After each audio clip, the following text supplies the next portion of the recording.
They tell me that I'm never. Halo semua, salam sejahtera Malaysia, tuan-tuan dan puan yang amat dihormati. Terima kasih kerana terus setia dan bersama di dalam channel ini.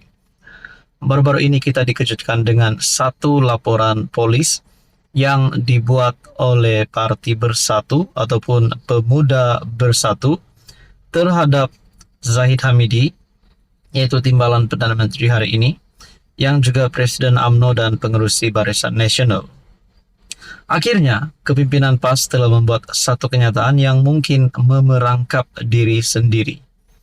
Mereka mahu Zahid Hamidi untuk diberikan cuti supaya siasatan polis dapat berjalan dengan lancar. Namun lain yang jadi. Bukankah terdapat beberapa kepimpinan PAS yang juga terlibat dengan siasatan? Nah, saudara-saudara yang amat dihormati, akhirnya Dr. Akmal dalam satu kenyataan melalui Malaysia Kini. Dr. Akmal soal PAS, tak nak minta MB Kedah, Perlis dicutikan juga ke. Tuan Ibrahim telah membuat kenyataan agar Zahid Hamidi diberikan cuti. Namun bagaimana pula dengan Menteri Besar Kedah dan Menteri Besar Polis yang juga terlibat dengan siasatan? Pemuda UMNO mahu PAS menjawab persoalan sama ada MB Kedah Muhammad Sanusi dan MB Perlis Muhammad Syukri Ramli yang terpalit dengan kes mahkamah dan siasatan oleh SPRM perlu dicutikan atau tidak. Nasib Dr. Akmal membuat kenyataan perlu dicutikan atau tidak. Bagaimana pula kalau mereka ini digantung? Jadi itu menjadi persoalannya. Ketuanya Dr. Akmal Saleh melemparkan soalan itu susulan kenyataan Timbalan Presiden PAS, Tuan Ibrahim Tuan Man, yang berkata Presiden UMNO Ahmad Zahid Hamidi harus diberikan cuti bagi memberi laluan kepada siasatan bebas terhadap dirinya sehingga selesai. Nak tanya pada YB Tuan Ibrahim Tuan Man juga, sebelum minta Datuk Seri Zahid Hamidi dicutikan, tak nak minta MB Kedah dan MB Perlis dicutikan juga ke? Masing-masing pun ada kes yang disiasat dan sedang didakwa di mahkamah, katanya dalam satu hantaran di Facebook. Tuan Ibrahim mengalu-alukan sikap terbuka Zahid berhubung siasatan terbuka susulan laporan polis Pemuda Bersatu yang mendakwa dirinya memperdaya dan mengelirukan yang di Pertuan Agong sebelum ini. Bagaimanapun kata pemimpin PAS itu, tidak mungkin seseorang dapat disiasat sepenuhnya ketika masih memegang jawatan Timbalan Perdana Menteri. Katanya, persoalan utama apakah hasil selepas siasatan, sedangkan 47 kes rasuah Zahid sebelum ini juga telah ditarik balik.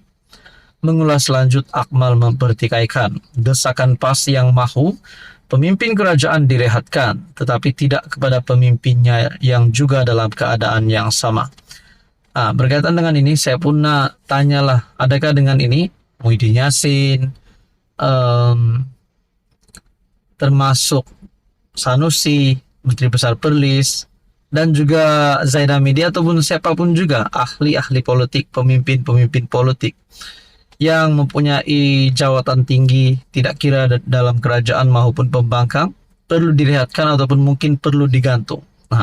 Berkaitan dengan ini, tuan-tuan dan puan, adakah PAS sebenarnya telah memerangkap diri sendiri? Akhirnya Dr. Akmal Saleh pula membuat kenyataan tak nak minta MB Kedah dan MB Perlis dicutikan juga ke terhadap Tuan Ibrahim. Saudara-saudara, apa komen Anda? Halo semua, salam sejahtera Malaysia. Selamat datang ke channel Fels Lifestyle. Terima kasih kerana terus setia dan bersama di dalam channel ini. Ada satu persoalan yang timbul baru-baru ini. Apa akan jadi kepada SG4? Yaitu 4 negeri. Melibatkan 4 negeri, tadbiran PAS ataupun Perikatan Nasional. Apa jadi kepada SG4 sekiranya BN boleh merampas semula ataupun mana-mana parti boleh merampas kemenangan bagi PAS PN di keempat negeri ini sekiranya mereka tumbang di negeri-negeri tersebut.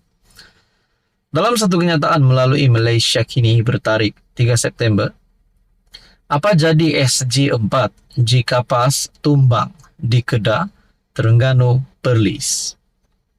Seorang ahli anggota Majelis Kerja Tertinggi MKT UMNO tampil mempersoalkan nasib syarikat SG4 Grup Sendirian Berhad jika kerajaan negeri Perikatan Nasional tumbang di satu atau dua negeri yang menubuhkannya.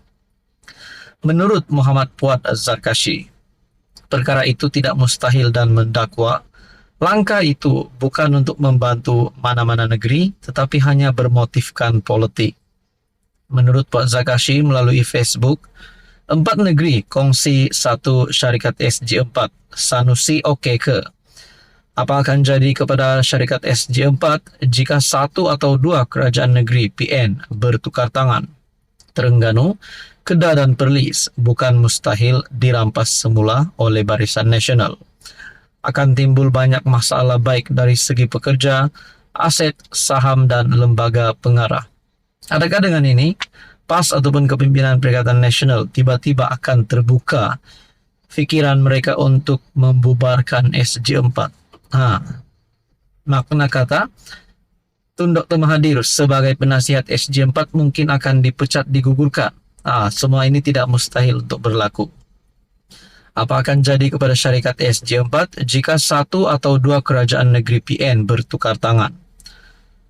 Terengganu, Kedah dan Perlis bukan mustahil dirampas semula oleh Barisan Nasional. Ketua Panel Penasihat SG4 Dr. Mahathir mengumumkan Kelantan, Terengganu, Kedah dan Perlis mengambil langkah bersama untuk berkongsi kekayaan dengan membentuk SG4. Katanya, setiap satu negeri akan memiliki kepentingan yang sama dalam syarikat tersebut. Menurut Mahathir, syarikat itu dimiliki 25% oleh setiap negeri supaya negeri yang ketinggalan jauh pun seperti Perlis boleh mendapat hasil. Malah katanya, keuntungan dalam SG4 akan diagihkan secara saksama. Ngulas lanjut, Fuad secara sinis menyindir MB Kedah, Muhammad Sanusi yang didakwanya tidak suka berkongsi. Sanusi pula tidak suka kongsi-kongsi. Takut Sanusi kata, Kedah rugi sejak Tuhan buat dunia ini lagi.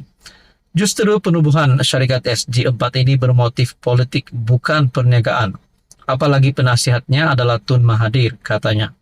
Adakah dengan ini saudara-saudara Sanusi akan bertindak untuk keluar daripada SG4 ataupun letak jawatan, tidak mahu kongsi-kongsi dengan mana-mana negeri, 3 negeri yang lain yang termasuk di dalam SG4? Saudara-saudara, tuan-tuan, apa komen Anda berkaitan dengan isu ini?